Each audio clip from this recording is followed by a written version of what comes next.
Good morning, Mayberry. We aren't going to talk about the rebranding and conflation of slavery, fallout, general racism, and class war. We aren't going to talk about PETA activists de-anthropomorphizing black people to make their points right now. We don't have time. We're going to talk about whatever I edit in next. Because I'm the producer, I'm the host, and I made this music. I'm Shift Orion, and I'm not waiting on Superman.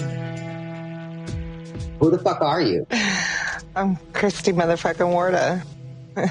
That's what's up. We fought to get here. We have virtually succeeded. We sure have. Yeah. I don't even know where to start. We can start like so many places because you can grab anything right now. I mean, it's cosmic chaos on a big level. Oh my God. It's the solstice. It's the solstice. It is. Solstice that we've been waiting for. I mean, haven't we been needing it? It's not just we've been waiting. Like, we've been needing this transition. We've been needing it bad. For years. Right. Yeah. And right on cue with the struggles of the day, as soon as we start recording, there's trucks backing up right outside my house. I don't know if you can hear that, but it's happening. And it probably will be audible at some point. It's a great day. It's a great day. It is. The sun is shining and it's good. I'm excited for change. So I feel like we're on the cusp of it finally, and we'll see. I am looking forward to longer days. Right. You know, I've been trying to teach my kid about things, and just having him make observations. And we were driving in the car the other day, and I said, it's 4:30 and it's almost dark. Remember when we were driving in summer at 4:30 in the afternoon and it was bright and sunny and the hottest time of the day? And he just, his 6-year-old self just looked out the window like, wait, what? Like I had brought something into his worldview he had not considered or realized, Mind-blowing. Epiphanic moment of it is almost dark, and then I did it again with him another evening. We were driving home from grandma's. It was 5:30 and I was like, 5:30? We usually hadn't had dinner yet, right? And he'd be like, right. And still daylight, right? And so, I don't know. I feel like I'm the only one teaching him about the earth and the planet and what's happening right now. But you're not alone, but you do a cool method with it. Your style, your individual relationship with your kid is really particular, but the way that you handle science things, I love the way you broke it down for me. And that was one thing I had the privilege was having science professors in college, specifically at Santa Rosa Junior College. Like, they made science simpler. And one of them even pointed out, like, if somebody doesn't make things simpler for you, how can you learn from them? Somebody has to break it down to a level that people who don't understand can understand, and if you can't do that, like, why would you be a teacher? And I was just important. Mind blown. Like, yeah, that's my goal as a teacher is if I can't make this simple enough for a 6-year-old autistic kid to get, like, how could I teach it? Mm-hmm. Like, I don't understand it enough, Yeah, that's really, it's cool that you're saying that because the last episode, the little tweener episode that I put up, Tiana and I started talking about the vaccine, and Tiana mentioned that the vaccine will give immunity to the person vaccinated, but does not stop them from being a spreader, right? Mm-hmm. And so from there, I started clumsily piecing together very poetic interpretations, trying to make a visual understanding. And at one point, I referred to anything in the biosphere as cells, basically. Like, in my mind, I was imagining, like, other organisms come into your body and they're locked within, like, your lungs. And they're not necessarily inside your cells, but they're, like, locked in your body. So I used the word cells. And then Tiana was like, well, not exactly cells. And so we did a little back and forth on, like, Tiana didn't preach to me. There was no, I know more about science that came anywhere out of her mouth, but that was evident to both of us. And it was just a gentle kind of leading back and forth about like where I was at and where I needed to get to, and where I was at and where she could get to, you know, both directions on like, what did each of you understand and could share? The important thing I wanted to make clear was that people need to really understand this vaccine plan, as it even isn't a solution for things going quote unquote back to normal. That's what I was getting towards, because there's a moral to the science lesson that can practically be applied to people's behaviors and choices. Right. No, I mean, certainly stability and comfortability are human needs. And like, people want that to be something, they want that feeling again of stability and normalcy. And we won't achieve it in the same way now than as we did before. Like, things have shifted, things have changed, and any chance of feeling that stability has to be an embrace of like adapting and changing and finding a new sort of normal, like resisting that change that transpired this year is a continued disregard for reality. You know, like, no, we are different. We are changed because of this. We have to grow. We have to adapt, and a new normal will emerge that will feel stable again. But more people have to practice reality. You know, it can't be living in this, you know, myth or sort of fantasy world that like how they operated before is going to just pop back into being here. That's not, no, we're changed. Yeah. I mean, so I usually am pretty good with that narrative. Yeah. This year specifically, because change hurts my heart. Like, even when it's good change, I am a very nostalgic person. That's like at my core. It's something I've grown out of, due to fucking heroic efforts, frankly, like wandering into Occupy and like becoming that person that I became. And during that period of time, I was grieving a lot because there was a lot of changes. Every time there was like a raid that shut everything down and we'd have to set it back up or never set it back up again. Anytime there was some kind of a change in the zeitgeist, I would have this grief, but also things were moving so quickly that it really changed a lot. And then my life got harder for the next several years, and it was just change after change after change. And I've had a year of like relative stability in like a practical sense, but psychologically and socially and all these other ways, there's been just a ton of changes. And that's been most of what I've had to roll with the punches on, and just be like, okay, this is going to be a new normal.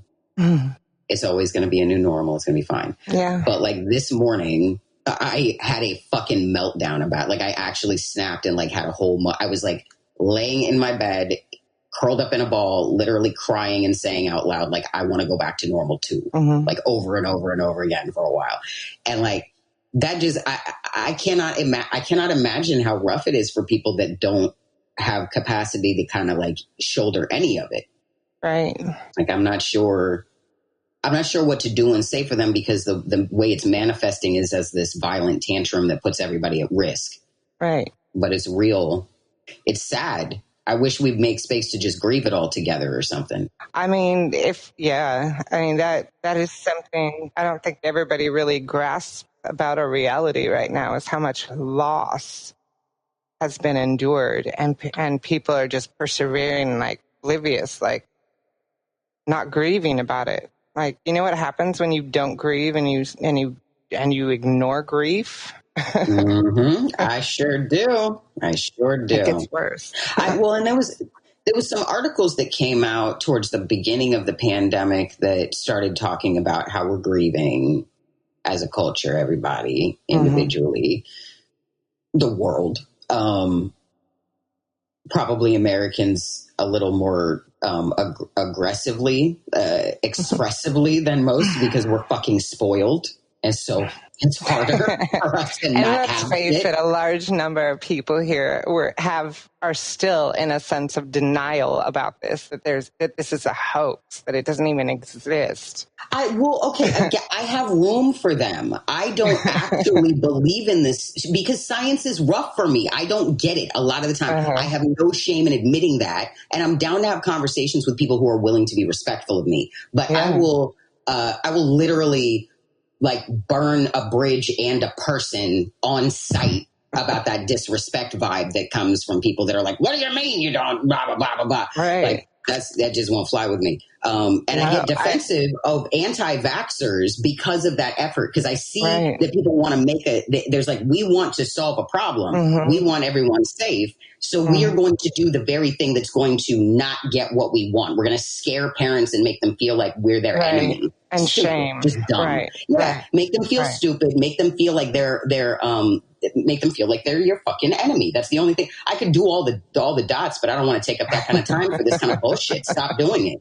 Don't do it. If you do want to know what to do, email connect@goodmorningmayberry.com and we'll talk about how you can pay me to train you to be better at talking to people who don't think like you do. That's but yeah, no, it's important to be able to break things down and make them accessible. To invite people in, because good Lord, who'd have thought? I mean, it's not that I think like we spoke about this previously, the idea of, competition, and a lot of people are really, concerned about knowing more, being better than, rather than looking at it as like, hey, it's a potluck. I've got some stuff I'm bringing to the party, like everybody's bringing a little something to the party. And and if you acknowledge that everybody can contribute to the party and you're all sort of bringing things, and there's no better. I mean, let's face it, people at that party are still going to be like, who makes the best, mac and cheese? Who makes the best, cookies or whatever. Like that's something that people just keep forcing on it. But they can do that. There's plenty of people who don't. If you just stop with gratitude, you can build connection with people who have very different worldviews, But word. I don't know. That's hard. I think a lot of people have their worldview and there's an insistence that we must see it that way. And it's hard for people to understand, like, there's a lot of different worldviews. Everybody's got a different vantage point from where they exist. And like we were talking about Christmas and the takeover of Christmas at this time of year. And it's that dominant worldview that doesn't allow for the existence of others. And you're sort of clawing and screaming like, we exist.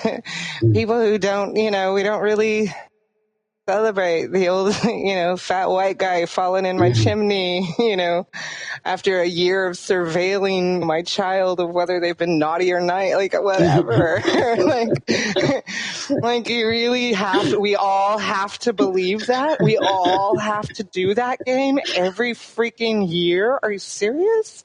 I mean, don't you love your child? Don't you care about your child at all? Right, which is where I'm teaching. What kind of a parent are you if you don't think this shit's important? Goddamn. I mean, I'm hoping to deal in the realms of reality and, marking the solstice and marking the transition of the planet and the wobble of the planet and how to predict our movement, and passing that knowledge forward to children, like, I think is way more important than, don't get me wrong, I love Yule. I love the celebration of Yule, the trees, the holly, the greenery, the candles, the warmth inviting in the cold time of year. Like, there's certain traditions this time I appreciate, but like, just the insistence of Christmas, the American Christmas, because it is an American thing that we're getting marketed here. Like, it's so fantasy and so hyper commercialized. Like, it's not values I have with my child. Like,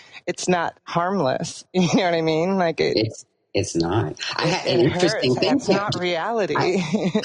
Let's take a little water break for a second on the trail of this narrative that we're on, this conversation. So you just said you went from you said, I enjoy the aesthetic of Yule, paraphrasing slightly, and then you jumped right to the like the vibe of inviting in, right? Right. My association with the aesthetic of Yule is being outside and looking in through a window in the cold, in the snow. When I envision that, I'm outside all the time, and it's warm in there, and I can feel it. It's cold. Again, I can only feel cold, but there's something about that window that it's hot on the other side. Like it's just, it's toasty inside. It's real specific. So it was really interesting that you just kind of casually brushed over. Like it's this vibe of like, we all come together, but no, liberals and centrists invite each other into a vibe that certain other people get to come into by proxy. I should have been invited into that vibe. Let me be clear. I should have been invited into that vibe.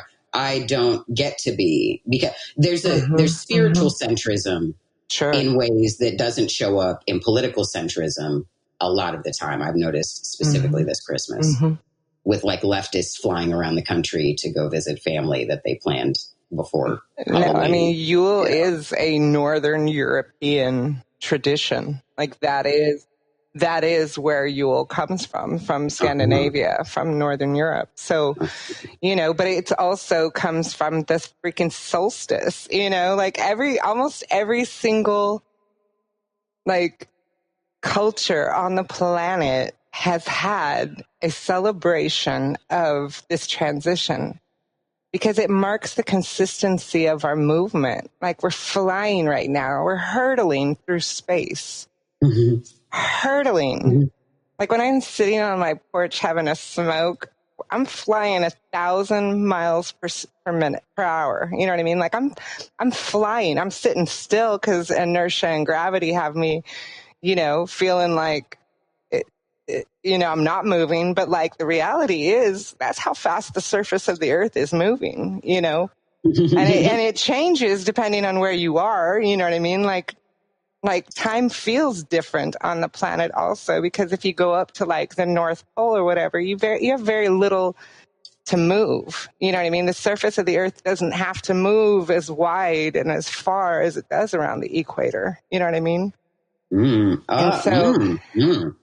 See, you're teaching me. I told you I'm an idiot. What are you teaching your 6-year-old? Because my parents didn't teach it to me. I want him to see reality. But like, this was so important, years ago to everybody. That's why like there's so many temples and so many ruins and structures that were built to mark when this happened. And that's what people came together to mark, was like, this predictive, consistent spin is so essential to our existence. If it disrupts, our existence will be disrupted. So we have to continue to see and mark this occasion. It confirms what we know about ourselves spinning on this rock around this, sun in this sort of galaxy and in this, universe. Like, it's predictive. It's something that, you didn't need major technology, you just needed observational skills to see it. And we're not teaching that to our children. I mean, some people do, don't get me wrong. There's a lot of people that still celebrate the solstice all over the planet. People don't seem to use the season for that, in my experience. A good chunk of the time, I do see it, but that's because I curate my situationships a certain way. And so, the people I engage with regularly, especially around the holiday season, my contact list tends to expand and contract seasonally, depending on how tense the vibe is socially and what I can tolerate culturally. So I do see a lot of it, actually. That's I'll be having another parent on here at some point. The things that she finds important to raising her children align with the things you find important to raising your child. Right. Well, part of that was just a promise I made to my baby. And that was, sometimes the truth is going to hurt, but I'm always going to offer you the truth. Like I'm going to be honest with you. Even if it's not good, like I'm not going to lie to you. And so it's been hard with a lot of the different stuff that comes up, from the tooth fairy to Santa Claus to, God, I made up the mountain trolls for a while, and he believed that. And I felt so much shame and guilt for like creating this mythos, this fantasy that, altered his behavior. Like, it just was wrong. I had to explain to him that, I made it up. I appreciated when you did that, because I remembered it worked for you, though. And I do understand, because I've worked with a ton of small children, a ton of them, like just buckets full. And like, they're absolutely fucking crazy. All of them, like almost all of them. Some of them are a little more reasonable than others, but some, usually they'll get into a mode where you have to kind of convince them around something. And you just don't, you maybe could come up with logic and reason, but you just don't have the fucking time all the time. And so you got to kind of trick things. Power of story. Right. And and sometimes for me, I tend to keep things realistic. And so I will explain to them the many ways in which I will ruin their motherfucking day. Like, I'm real good at coming up with creative ways that nobody thought about to ruin a motherfucker's day. And I can do that with children. I can do that with politicians. I can do that with businesses I don't like. It's a very expansive skill that I have. It's great. But yeah, I appreciated when you did that, because I remember being a kid and being lied to about certain things and knowing I was being lied to at a certain point, and not knowing how to handle that my parents were trying to convince me. I mean, like, so for smart kids, for kids that are informed in some way, either that see through the bullshit or somebody lets them in on it. And then, say at school, somebody tell them something, not the kids are going out to school, but still they're going to find out Santa ain't real somehow. Then they want to come back and get into that. If their parents are all in a vibe where they're going to insist Santa's real because they don't want to get into whatever it is that I assume Santa's used to veil like financial stress. Maybe. A lot of the time, because it justifies, well, it wasn't our fault that you didn't get what you wanted, or like neutralize. It's just, I would assume it's behavior management. Yeah. Yeah. It is. Yeah. With the evolution of Elf on the Shelf, I'd never really thought of the naughty and nice list as like a surveillance training, surveillance acceptance training tool or whatever. But yeah, I mean, that was probably because I had all that Jesus shit installed. And like, I was like, well, Santa must get emails from Jesus or something. But that was before email existed. Like, you know what I mean? Right. But also, like, in evangelical Christianity, like, Santa is resisted on some levels because, it's not the narrative of Christ's birth. It seems to get cut off just a touch earlier. Like, in certain instances, they're real opposed to it, but I think it's become socially more acceptable over the last few decades, for sure. But people come up with justifications. I think what ended up happening was there was some like intercultural marriage that it was like for a long time there were just kind of tracks everybody bred in their pens.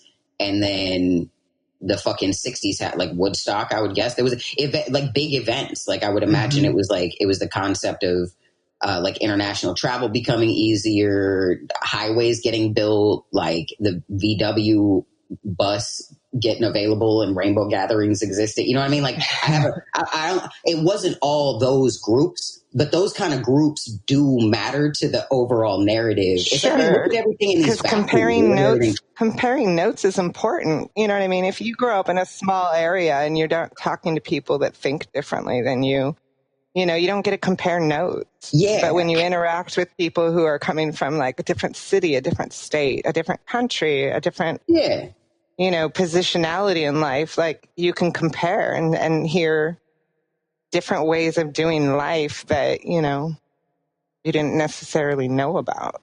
Mm-hmm. Mm-hmm. Yeah. Yeah. And I mean, like, my household was always so contradictory, and sometimes they would just let me behind the scenes in ways that I was like, well, now y'all are trying to go back into the act. And I'm like, I don't want to perform. Like, I don't have is there a script for me? Cause I seem to not be actually, I don't think you considered that you were like, bringing the audience into the house, and that I'm just here constantly looking like under the hood. But yeah, it's a lot of labor. It is. Yeah. And it's, the things about Christmas that mattered to me, like, they were always just marred with some kind of weird weird social expectation or weird, like, you know, capitalistic obstacle, just like problems with so many things. And I guess it's like I always have seen like the underside of things at all times. I always see the backside of everything that's happening. And so as I grew older, I started to notice like people outside asking for money. Like it's cold, you know, like it's winter time. And I'm like with my family and we're all about being servant hearted Christians and taking care of people, and they don't care, but I do. Like they don't. And I'd argue with I had issues. I'll get into that other times, but issues about I wanted to do direct action mutual aid as a child. And I would argue with my parents about why that wasn't okay. And they'd be like, they were hella centrist and liberal. You got to give to charities. Those people might buy drugs and shit. And I was like, what business is it of mine? How do you know that? I'm like 6 for this shit, you know? Like, my parents were terrified of me. They didn't know what to do. Like, that was really my thing. Like the holidays, you know, in storefronts and shit. Black Friday is just one of the weirdest. I can't believe that still was on. It was for a moment I was like, uh-oh. And then it was like, oh, the stores aren't opening. And then it was like, well, of course. They were already scared. Like they were already scared for 2020s last year before anybody knew pandemic was coming. Like I can't imagine how much it had to be like year after year. They started planning more in advance for the next year and the following year, like just thinking strategically into how this phenomenon would expand. The hyping up of it is unreal. It's such an invitation for abuse. What a weird thing for capitalism to choose. Right. You know? Why? What consumerism is so bizarre. It's just so bizarre. I don't know. Because they're like, we need more Fight Club, I guess. I don't know. I mean, I guess so. I don't know. I've resisted a lot over the years. Like with Christmas time, I've resisted spending for decades. You know, I was making gifts for people that we would be spending the holiday time with, and you know, just some years just leave me alone with it all. Like, right. You know, I feel like lighting a candle and saying, you know, I have a lot of gratitude for where I am right now, and I have hope for, you know, what's coming next, and I'm going to mark this moment of transition. But like all this work, all this labor, all of this time, all of this money, all of this that is expected in a weird fantasy story. Like, you know, I mean, I get it. Like a quarter of the, you know, U.S. retail sales, like it's Christmas sales that make the year. Sorry, wait, what? Hold on, go ahead. Sorry. It's just so substantial to the economy, the way they've built it up. No, it's not. It hurts us. That's like, I agree. Everything's shaking at the heavens, like for the billionaires, for the folks who make the all money, 4 of them, and all 12 of them. Yeah, I mean, and their 85 children. Dude, like, look how well they've done this year. Come on. Oh my god. Okay, so here's the thing: they're fattening themselves up so we can fucking eat them, everyone. I guess Amazon's going to become member owned or employee owned by the time I die, or I will eat Bezos myself. I will fucking do it. I don't.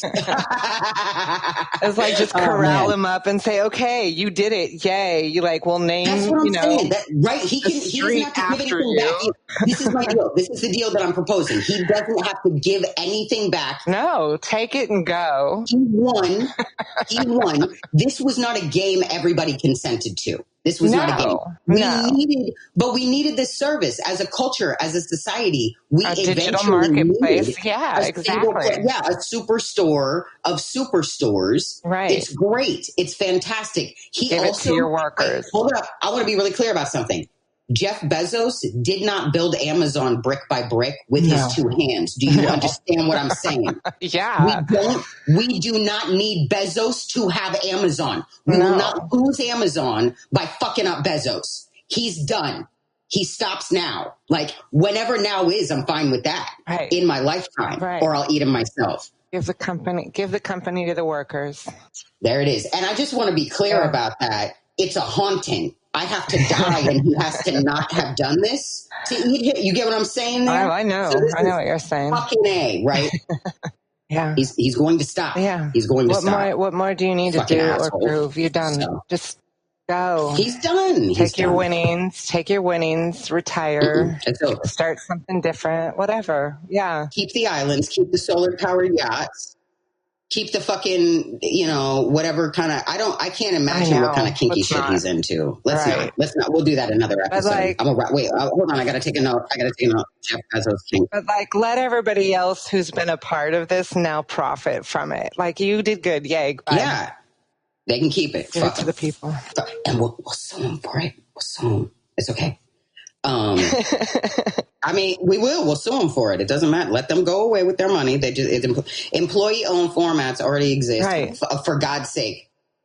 Not state-owned, not, socialist or whatever. Just worker-owned. Right. Like, give it to the people right. who freaking make it now. We need to finish what they started the last 20s now.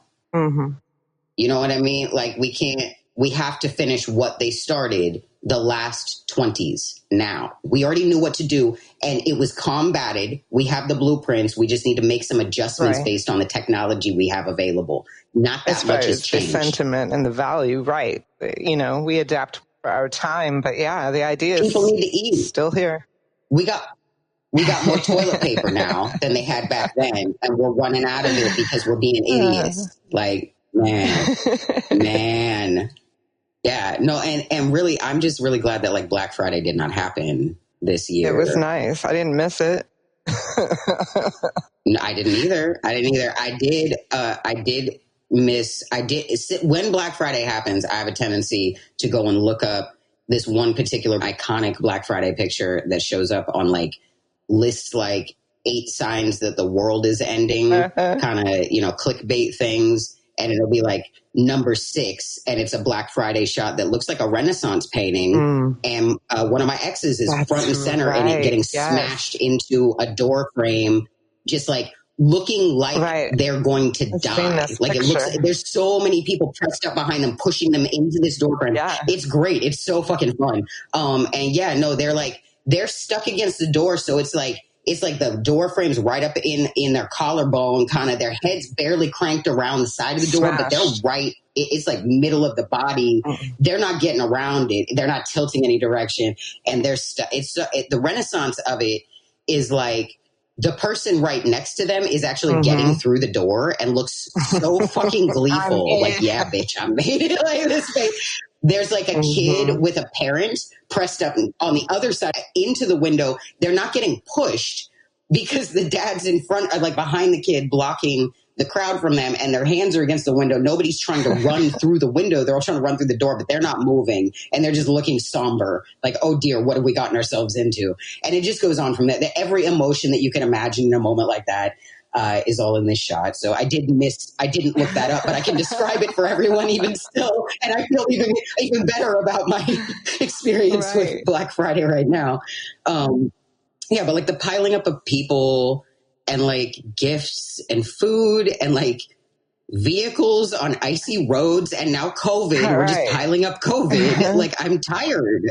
I'm fucking tired. Like, there's a level of overindulgence that is contagious here. And the thing about overindulgence is usually a hangover that comes with that. You know what I mean? Like, tell them about it. I mean, and I know this from my own personal life. Like, if you just do too much, you're going to feel it. You're going to hear about it. Your body, and the earth and everything is going to be like, all right, stop, And,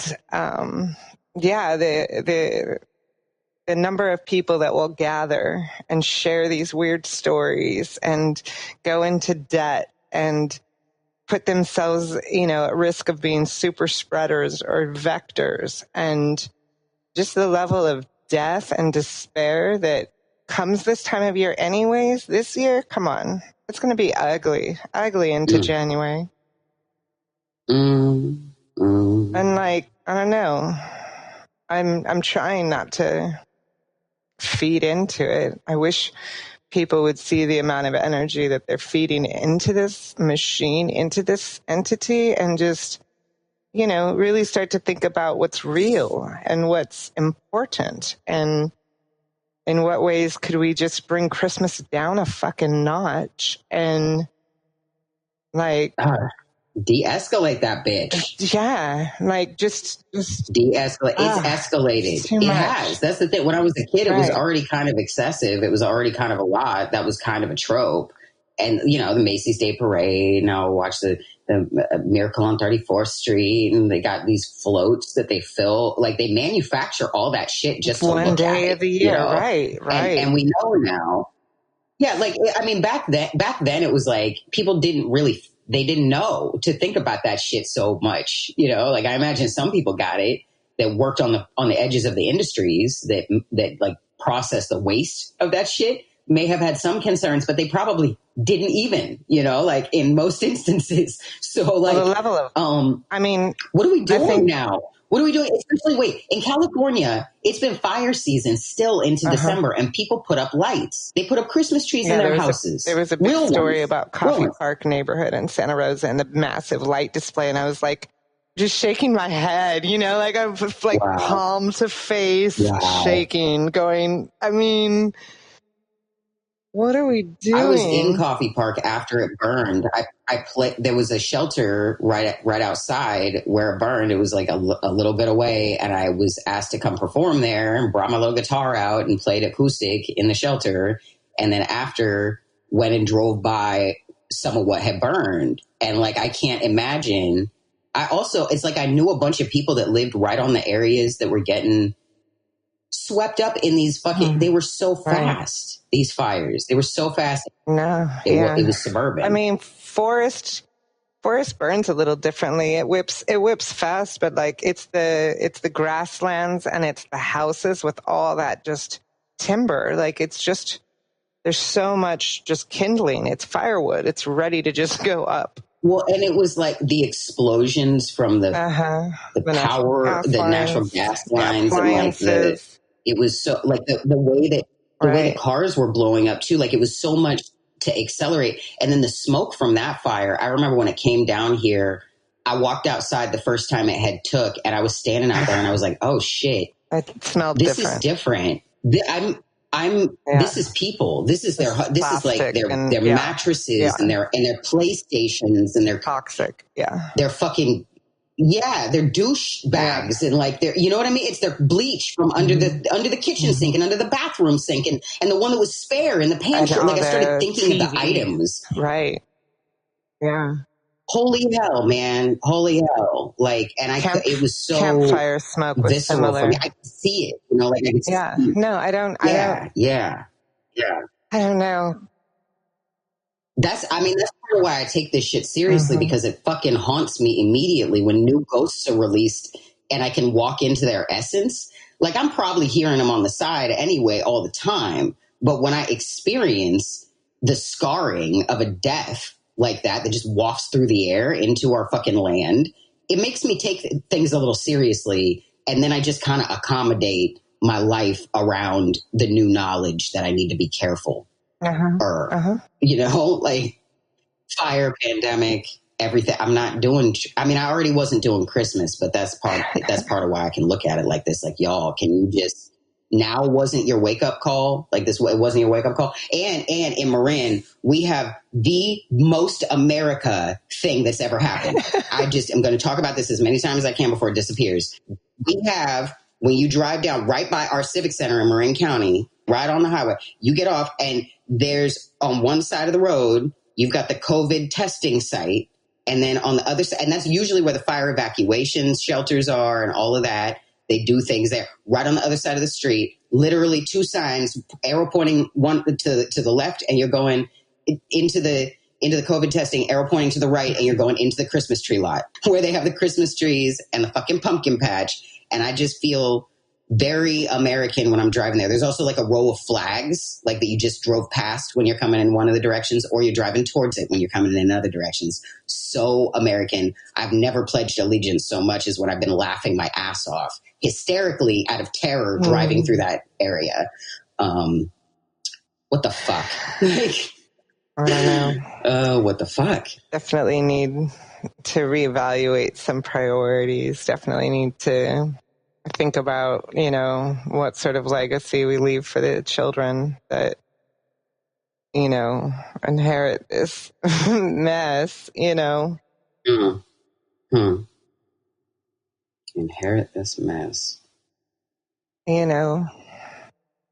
Yeah. Yeah. Well, there was a fun thread earlier. Somebody posted on Twitter, what isn't a cult but feels like a cult? And I was like, I saw it. I hadn't even opened the thread yet. I was like, I am going to dive headfirst into this thread. And everyone who isn't saying everything's a cult, I'm going to make sure we have a chat, right? Like, I'm just going to go in and just bop, bop, bop, bop, bop. It's my own, it's like tag, but backwards. Like, I tag everybody. And I'm always it. And here we go. Like, it's great. It's lots of fun. So, I hop in and there's a bunch of people that are like, this feels like a cult, but isn't a cult. But I think actually it is a cult. And so I would just validate that is a cult, and then some people would put just, this. And I'd be like, that's a cult. And sometimes tell them why or how. And so at one point, I think I was the one that put the DNC is a death cult. I think maybe someone else had put that because that's not an uncommon narrative. I was unaware that it's a Q argument, I guess. Maybe the DNC's just saying that now. I think they're probably just saying that now. That seems like a thing they're just saying. Like that the Russian bots and trolls were after Harris. That wasn't real. That was like the day after she was announced as the VP. And everything that I was already saying about her, there's Russian bots and trolls that are saying, and it listed off all these things. And I was like, oh, heck. And then the next time I got on the internet, sure as shit, I just was talking my same talk, saying all the things that I've been concerned about the entire fucking time. And all these fucking blue wave, blue MAGA bitches came on. It's a fucking Russian bot. It's a troll. It's a troll. Like, I was just like, man, at first it fucked me up. It was like grief shit. But this guy, he didn't think that the DNC is a death cult, and he thought that I was a Q-pilled person. He came on with a whole laughy thing. So I said something actual to him. I was like, you probably actually really like the shit I have to say about Q. You should listen to my shit. Like, that's if you're tripping about it for real. And I can't really point him in exactly the episode and exactly the timestamp, but like, I've done my part already, like he could put a little effort into realizing that there's nuance to people's positions and that he's in a cult and that's how it goes. So but it's harder than that when somebody's in the cult. He's clearly a cult member. But the thing about it was we were talking about Medicare for all and like that they're not prioritizing that in a pandemic. And that's the base argument in this thread about why the DNC is being called a death cult here. There's other reasons, but like, I feel like there's a lot of shit going on right now people don't want to address. And so I think it's important that our election always happens right before the holiday season. Like, I don't know how that happened exactly. Like, was that tooled into place? Was that convenience for like chaos and it's not chaos. It's awfulness. It's just capitalism. It's actually order. It's painfully orderly, like to the point that organicness can't exist within it. And like chaos is not a problem. So just clarifying that. But yeah, I'm not sure. I don't know. I think there's like there's just a lot of weird static and like, I'm not sure I don't know. It's like, I feel like if it's not addressed holistically, people won't actually be able to engage the data points they need to make changes. You know what I mean? I'm not sure exactly what it's like picking a lock where you have to hit all of the little things. You can't just hit a couple right. You got to hit them all and you got to hold them the right timing and turn, but there's a way. You just have to be willing to believe that what you believe is potentially not true. I mean, it's so much easier when you get abused when you're young. It's hard to have stability and trust if, you're sort of questioning everything. But it's also less naivete when you're skeptical and questioning things or that voice in The Emperor Wears No Clothes, the kid who points out, dude's naked. Like, just being able to speak that truth in that space can sometimes jar others as well. So, I mean, it's a lot to ask people to be able to think that a worldview outside of their own exists. Yeah, I mean, maybe it's not so much about asking them to see something outside of their scope, but like finding ways to get into their scope to kind of help them push the edges of it in certain places, and then hope that the rest of it ends up kind of, like pulling naturally in that direction because it was manipulated that way. Which is where, as a professor and as a teacher over the years, my consistent goal has been to stay in the realm of real life and real world and not hypothetical. Because if I couldn't come up with a specific concrete example to explain a thing, then I wasn't able to explain it, And I shouldn't have to make something up. I should be able to just draw on a real example.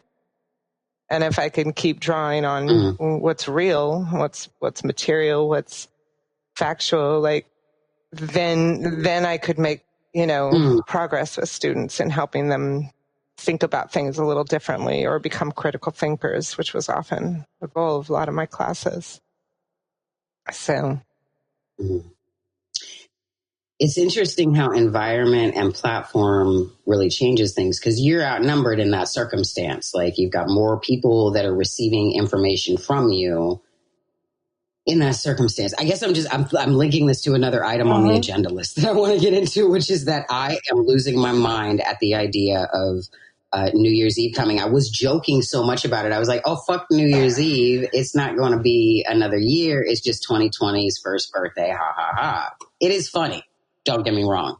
That's fucking hilarious. But that's also the anniversary of my loved one's death, whose case was absolutely mishandled by Harris in a number of different ways that I personally think were intentional and really speak to the narrative of how the rest of her career trajectory went, in that she likes white supremacists and cops and just the murder that comes from them is okay. And the thin blue line is always extended to family of law enforcement. And I just don't know what to do because I've always had a bit of grief that comes up on New Year's Eve. And Harris popped up into the mainstream narrative a while back. And I had to start kind of telling people, oh no, she's a problem. Like, here's some things, and here's a specific example, right? And what the response has been from the people that the closer and closer we've gotten to now, because at first people heard me a lot more, but the closer that we've gotten to the inevitable now, it's become, well, that's just an example. Like, that's just a thing that happened. You know what I'm saying? Like, it's blown off because it's an example as opposed to like being able to take as important in contrast with whatever the fuck else. So yeah, I don't really have anywhere to go with that. I just want to mention a lot of I'm the going people through who that. believe Harris is part of the savior complex that's coming in to make the world normal again. Like, they're not developing those beliefs on real or actual experience. And that's where the idea of facts come in. Is the only reason we call something facts is that multiple people can stand around and see the same thing or make the same observation, right? And if multiple people can agree this is this way, it reaches that level of fact, right? And when people have empirical experience like you do and others who have spoken up about the patterns of Harris's track record, like, those things become factualized because those are actual experiences, lived experiences, and a pattern has emerged. Multiple people have said similar stories or found the experience similar ways. So it's always hard when you're sort of in that group dealing with people who are buying a narrative sold to them by the DNC or by their family members or like whoever is sort of convincing them that like Harris and Biden are going to come in and save the world. And it's not an empirical experience, but they'll debate you and act like they have that kind of empirical experience, even if they don't, because they believe it so fervently. They want to believe it so fervently. And you make them question something that they don't want to question because it feels so good to not question that, but to feel safe there. Yeah, I mean, it's just such a trip for me because like the people that want to quote unquote debate me, first of all, they really do think we're in a debate, first of all, and we're not. Mm-hmm. I don't debate ever with anyone. I don't like it. I don't believe in it. I'm not competitive in general. It's a rare instance. I can engage it, but it's not my core and it's not my impulse. And I usually get caught up in the middle of a conversation, realize someone's thinking we're debating and playing out that script. And that just like throws me off because I'm like, you recognize there's nobody watching this. This is just like a formula you learned on TV, right? And they kind of get weird when I bring that up and they're like, oh, you just can't have a respectful conversation. And I'm literally telling them they're not having a respectful conversation because they're not seeing me. They're talking at my avatar about something I'm not going to talk to them about. Like, we can talk about the topics, but we are not debating. And the thing about it too is there are always people who are in my personal life and know my personal situation. So they know that I was 18 and buried a 16-year-old black boy in a very unjust situation where things were never resolved. And this year, all these same people were doing June like it was nobody's business. They were all manner of BLM, putting signs out in front of their house, putting their kids out with little signs and T-shirts and shit, buying masks that say BLM and whatever all over the place. And people don't seem to get it. So what ended up happening was when, Harris was just like a regular person in the race for a minute and then fell out and everybody celebrated because the people that were listening to me were stoked. They were like relieved with me. And then folks of their own accord were not vibing with her and like what, it was like, okay, great. We don't have to worry about that shit anymore. The way that she was reintroduced into the mainstream narrative is so violent and optionless. It just speaks so much to that there's no choice in the way that our electoral systems work here. And there has not been, like when people started yelling vote, they weren't even bothering to say, I'm blue wave, I'm voting blue. Like they just, they made an assumption, they're against Trump and screamed vote. And then that was that, their whole argument.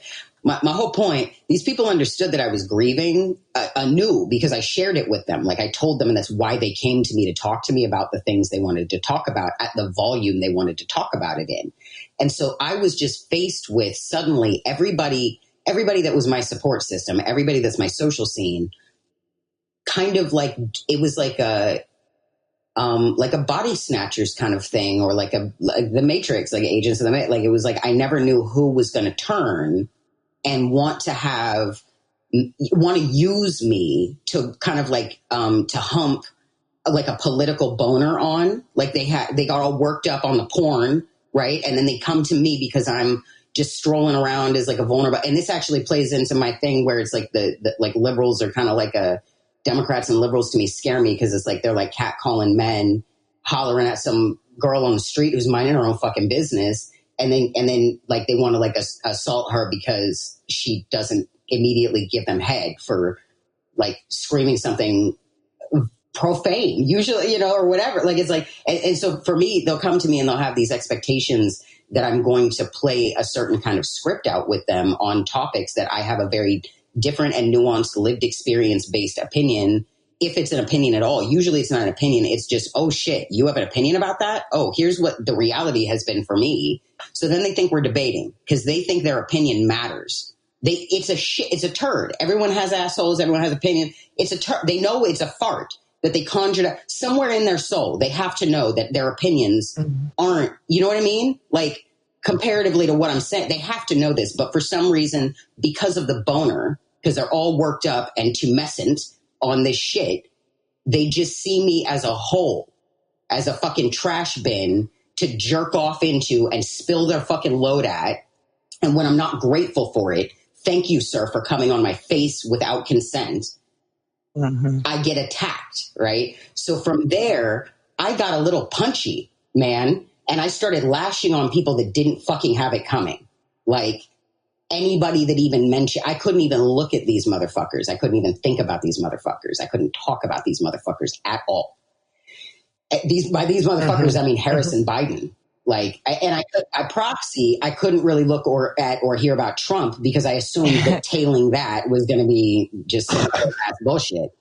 And it made me incredibly sensitive and frankly crazy for a couple of months. It took me a long time to claw out of it and figure out ways to structure how am I going to establish the inside of my head so that when I interface with people who do not respect me because they can't see me, because they have a really raging boner about something to do with me that isn't to do with me, I got to figure out how I'm going to be in the world like that. With that being, man, and that actually has been, if I take away all the details, that's been a script I've gone through ongoing over and over again in different iterations throughout my fucking life. And I'm over it. I'm done with it. That's why I'm getting loud about it now. So New Year's Eve is coming. Ho, ho, ho's. And Twitter trolls are coming at me telling me the DNC isn't a death cult. It's a lot. It's a lot to do all of this. And, you know, you choose the right path, I think, because you continue to speak your truth and speak the truth in public forums, in the public spaces. And it is a powerful thing to do, you know. Saying what you see as reality and inviting people to see it too, or to imagine that possibility exists, and then do those logical steps. If this possibility exists, what else don't I know, or what else might have been misled about, or you know, what more could I do to find the awakening I feel on that subject, you know. And we don't always see it, you know, as somebody who speaks in public, as a teacher who, you know, attempts to teach critical thinking. Like, you won't always see it. Sometimes it'll be a year or two from now that somebody will see something, remember what was spoken to them about it, and then experience epiphany or awakening to it later. So we have to operate on faith. Yeah, I do have a lot of faith, and that's why I'm doing this. I was talking in the last episode, again, I was talking about that I don't know why, but I do, even though I've been told by mentorship, I have been taught in my life by mistake after mistake after mistake in trusting people, but I still have faith that white people can figure shit out and grow. You know what I mean? Like, I have faith. If I didn't, what are we going to do? Like, what are we going to do if we can't get through different levels of problems? That's the way I'm looking at it. Because it's not got to be, it just doesn't have to be so escalated. We could de-escalate more than Christmas, maybe. I don't know. I think it's appropriate, because when you try to dismantle sort of the social constructions, you know, the norms, the isms, the supremacy that sort of gets spoken into existence, like, the more you speak truth to those ideas and to their believers, like, I think it does have impact. I think there is reason to have hope. You know, will one thing do this? No. It's the consistent resistance. It's the consistent defiance, and just continuing to speak truth to power that I think is what's going to work. You know, I have hope that if we could de-escalate something like Christmas, if we could make people more aware about this, you know, game of hoops that we all have to jump through, you know, and get caught up in, that it's really hurtful to us. Like, I think that would be one of those things that, you know, leads to continued questions of like, what else have I been lied to? What else am I sort of running a maze, you know, and jumping through hoops for people's, you know, profit and for people's power over me? Like, in what ways could I de-escalate other things that may be harmful in my life and in my society? Like, I have to have hope about that. Fuck yeah. Well, I mean, that actually ties into another thing from the last episode that I just put out.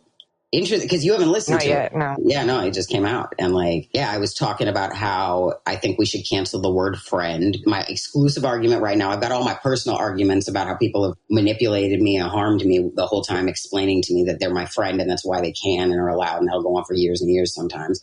But my argument really is Facebook.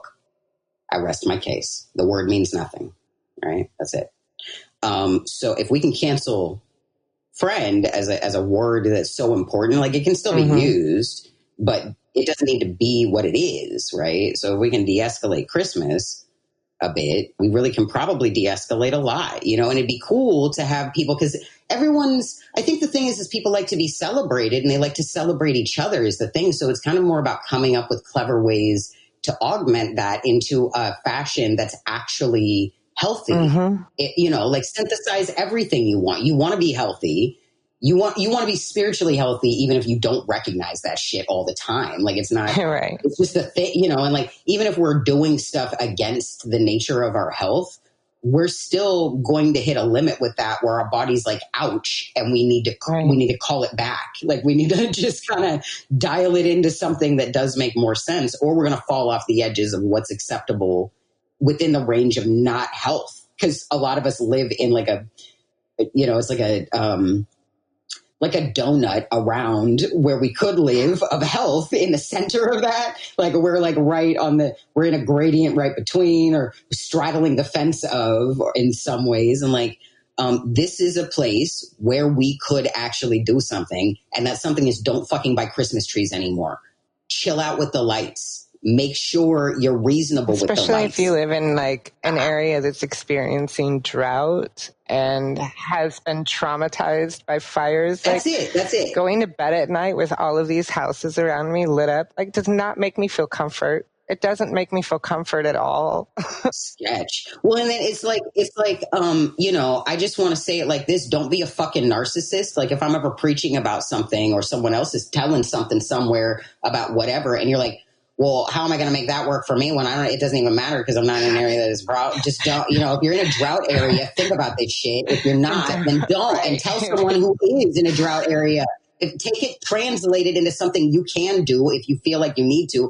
And if not, if you're like, oh, I wish I could do something, but there's nothing I could do, you know, don't put that off on everybody else. Just recognize it as FOMO, fear of missing out. You would like to be involved somehow because you're a good person and you care. Right. That's enough. If you don't have a way to move, don't turn that into, well, how does that relate to me? Don't ever do that one, because that's like a quick, what? You know, and then it doesn't even look like you give a shit, you know, but I know that's the type of person because I've had that conflict, and then eventually it's like shaken out to being like, well, what do you mean it was that you cared, but you didn't know what to do? Basically, like, just fucking shut up then. Just shut the fuck up then. Like, that's... Anyway, all right. I don't know. I got a bunch of calls to action in this fucking episode. Ho, ho, hoes. And that's Heaux, every one of them. But you can pronounce it ho or hose. That's why I like that word. It's got versatility. And that dirty Zoomer Creole or something. I don't know. That's where I heard it from. Oh, yeah. Wait. Okay. Do you have anything else you want to fucking slap the shit out of these people with?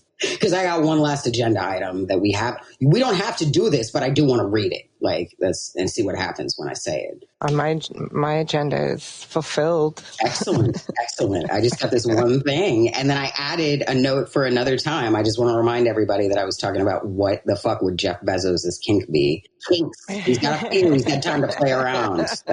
So the last agenda item that I wrote the other day, because you were doing this, is roast shift. Can you just do that on command? Oh, you can. Not laugh. Oh dear. All right. Oh man, what were you talking about? We were talking about. I can make a list of things you could roast. You're being on the hunt or the look for a new dom, right? Oh, that was it. Oh no! Oh shit! Oh, okay. Go ahead. Oh fuck! Oh No, god! How are we going to explain this to people? Well, you were talking about where you found like specific motivation and like being able to turn like certain energies into like action and movement. That's true. Yeah. And I was it was that. Okay. No. Okay. It was that like, all right. So when I have this problem. I get in these very intense situationships. That's all they are. It's just a ship it's white women would do these things to me. Like I'll get in these, oh, you're a different kind of white woman. And then we synergize and then they turn on me. And then I don't know why I do this again and again. And so we were talking about how I was mentioning it is all of my people in my life are like, why did you do this again? And every time I meet a new white person, they're like, oh, oh no. So yeah, no, it gets more complicated. So it'll be a white woman, but then if it's a white woman who's like cis or het or monogamous, anything that contradicts with the way that I just kind of naturally approach life in a playful fashion and a very like open, like I'm just here like, who's got high blood pressure? Who's got bad brain chemistry? Can I do anything to help? Like that's, and so it's like really like naive, like it's really just innocent that people have these weird scripts in place as programs in their like bonds of trust with. I just struggle with monogamy. I recognize it now, but I have to run into it and then be like, what kind of monogamy are you? And what do you like monogamy? Like, what are you into? Because I'm around now. And so we interact and like, it's not a big deal. Like, it's really not a big deal. Like it's adaptability. It's cool. And somehow it ends up biting me in the fucking ass. I got an issue where I show up in earnest and I'm like, hey, I'm adaptable and people like me adaptable. But then that quality in and of itself ends up, rendering me very submissive to a very, I don't know. Christy ended up turning it into an ad for, we were talking about making me an OK Cupid to find another. We were talking about just me going on the hunt about it. I just lost. I just lost 3 actually. It was white liberal woman, monogamous, middle class, maybe. Oh God. Suburban. Yeah. In denial about all those things in some fashion. Fully. I'm roasting myself. Fuck.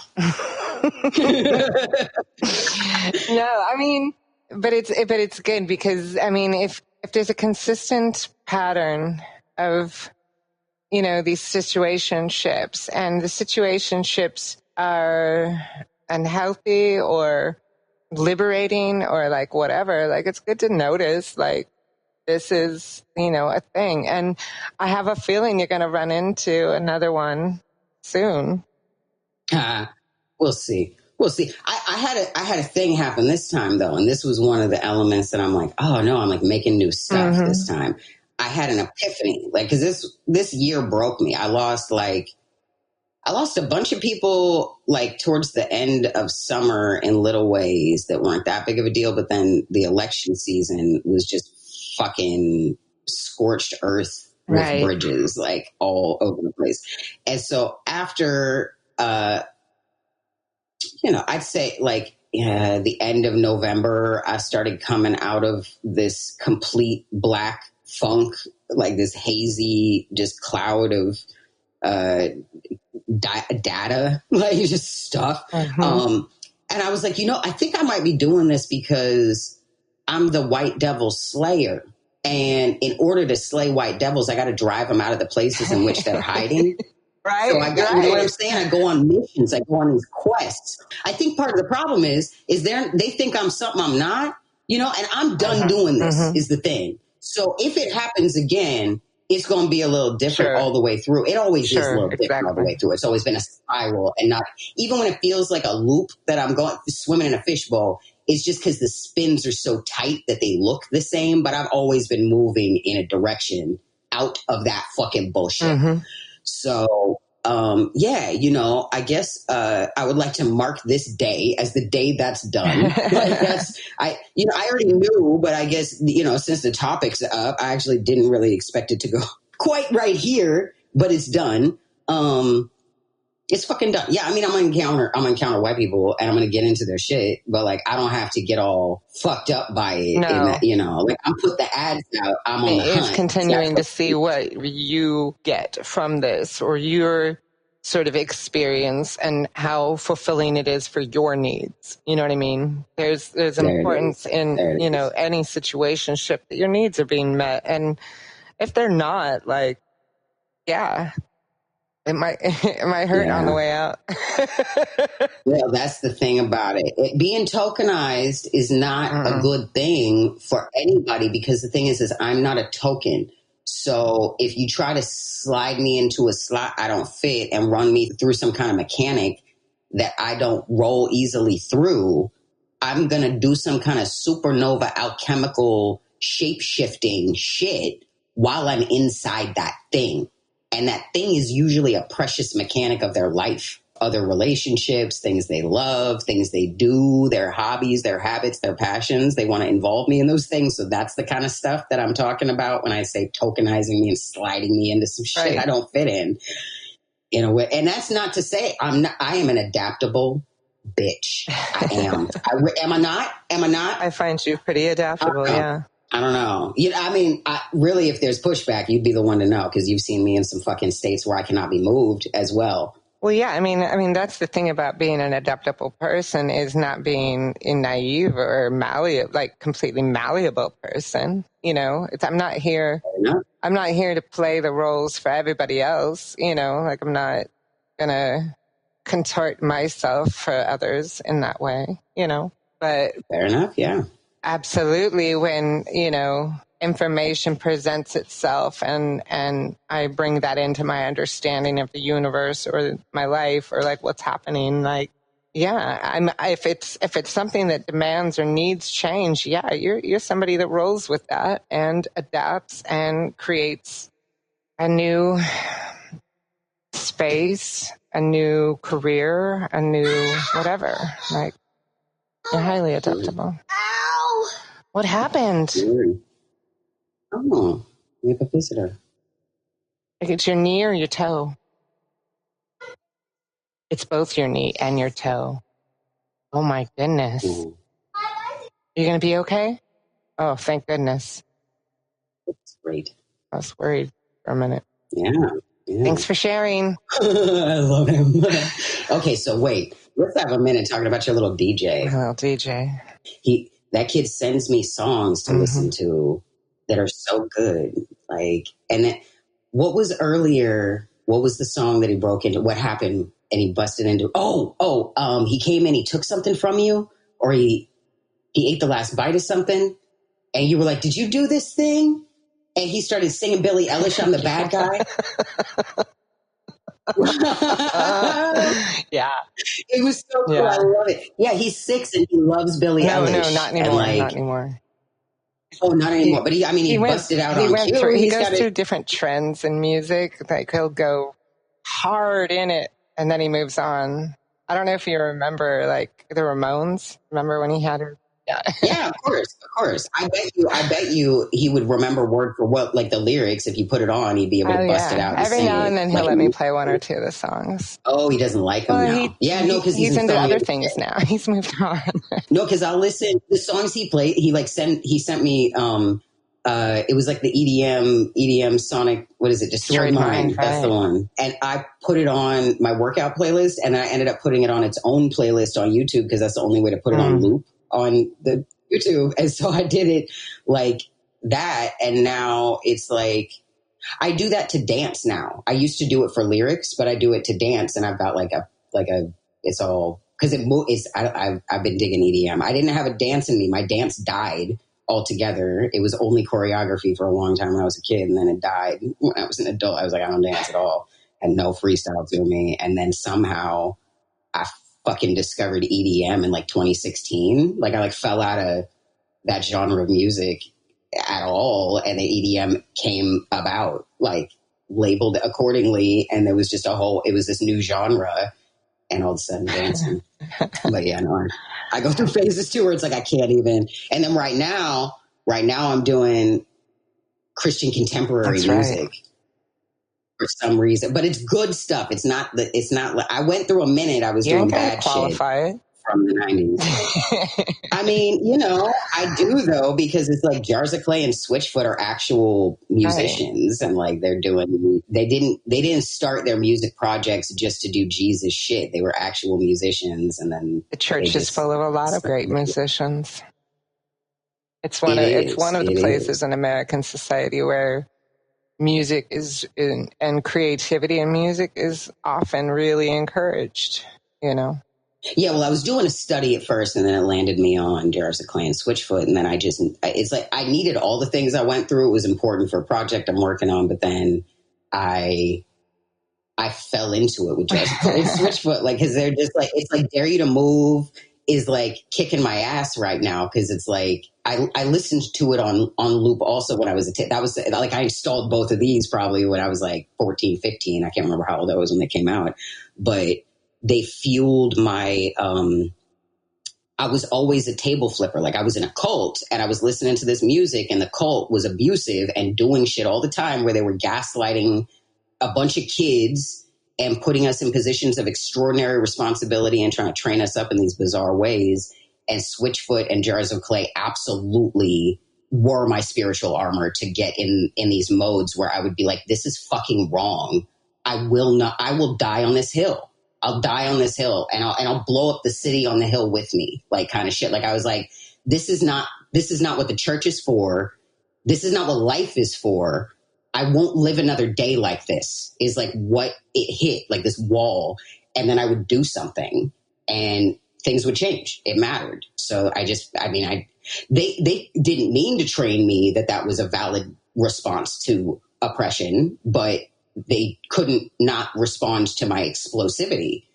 And everyone lived through it, like everyone lived through my thing, and like the bad shit went away a little bit, Amen. Yeah. Music is powerful in a lot of different ways. I'm glad that my kid's into music and is creative and exploring. I tried to put him in, drum lessons a couple years ago, but he threw a drumstick at the teacher. So I had to pause that. Yeah, maybe later. Maybe, exactly. Yeah. That's how I felt about it. Yeah. The drum teacher was a little bit disturbed by it, but, Sure. Maybe. It's all good. Nobody got hurt.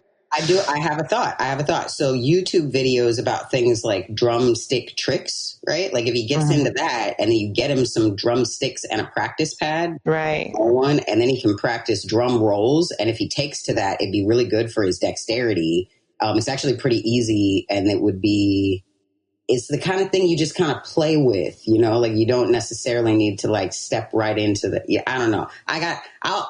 I'll come up with some YouTube videos about this particularly. But yeah, if he gets in a process with the drumsticks, reintroducing him to a person that's going to teach him to do more with that with a bigger kid. Yeah, I think, my first instrument and what I was taught on was the piano. And it was helpful to learning, how to read music and stuff like that. Like I appreciated the piano, but I think what would have been as helpful is to start with the drums.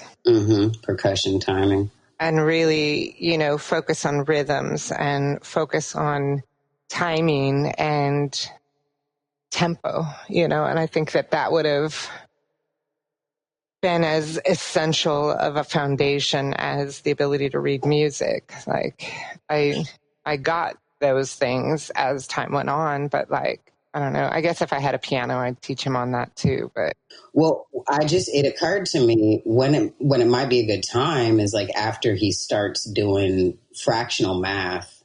I got a theory that he'll be into fractional math, and then when he starts getting used to those numbers, introducing drum tablature is so simple, and like also starts that track of like linguistic patterning. So I don't know. I think and maybe I just need to get him a set of turntables and let him actually just be DJ. I don't know. You know, like I don't know. Both and I was talking about before the pandemic, I was going to bring my MPC up there and teach him to do some digital music production because he was getting into sending me shit, and I was like, wait, he's listening to what now? Like I'm gonna come up there. We're gonna play with my little device. Like this thing can make any noise. Like it can make any song. I want to see what he comes up with because he was doing ideas. Yeah, he likes to play on my mom's keyboard. Right. Yeah. No. And it's not just for sort of what he can create as far as his playing. It's definitely what the buttons do. Yeah. And what sounds he can get from them. So. Word. Yay. Yeah, it's a good time. He's a lot of fun.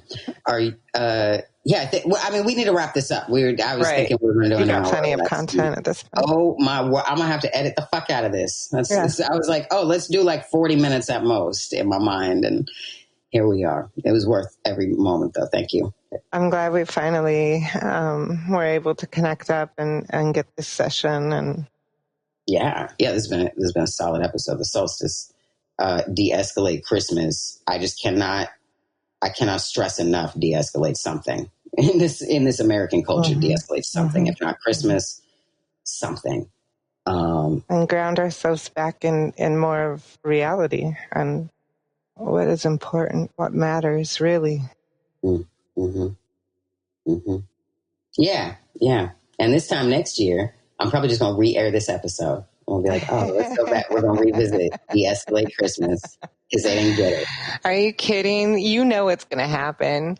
These motherfuckers. Okay, so the pandemic will shut down Christmas this year, but maybe it'll be back next year. And if not next year, the year after, right? They're going to come back so flipping hard, like encouraging stampedes for Black Friday. Like, how this shit's going to be. This episode will be relevant for a long ass time because these people are like salivating about being able to get back out and create the frenzy at this time of year that they want to create. So it actually hadn't occurred to me until those words came out of your mouth. But yes, somebody's kink is Black Friday stampede. Right. Uh-oh. Oh, yeah. Y'all, we got to hold up. We got to watch out for that shit because somebody whose kink is Black Friday stampedes is going to run around the planet acting like other things are what's important to them to make that Black Friday stampede happen. So when you think of it that way, look at other bullshit in the world and think about it like that. And just, if it doesn't make sense to you, if it ain't resonating to you, maybe listen to Switchfoot or Jars of Clay and see if that sparks a flame in your soul to get you to stop that shit right now. Because teenage me managed to do it and not get eaten alive in a very abusive dynamic. It was a very bizarre circumstance. So I just really think, let's stop it. Let's stop. All right. Thanks, Christy. It's a pleasure. You're welcome, Shift. Word. We'd like to thank our patrons on Patreon and everyone who's bought our merchandise. Find the links to all that stuff and our social links on goodmorningmayberry.com. We've got closed captioned episodes on YouTube. Subscribe, listen, and rate us on all the podcast spots. If you're wondering who we are, we is me and my demons. And you can join the Legion by following our Tumblr, Twitter, or Instagram, jumping on the Patreon, or just buying one of our shirts and wearing that around, drinking the tears of whoever you like the least out of one of our mugs, and coming back and checking out the next episode. I'm Shift, and always remember to never forget, I could never be too big for my britches. Y'all motherfuckers know who this is. I'm Gifted. Merry Christmas.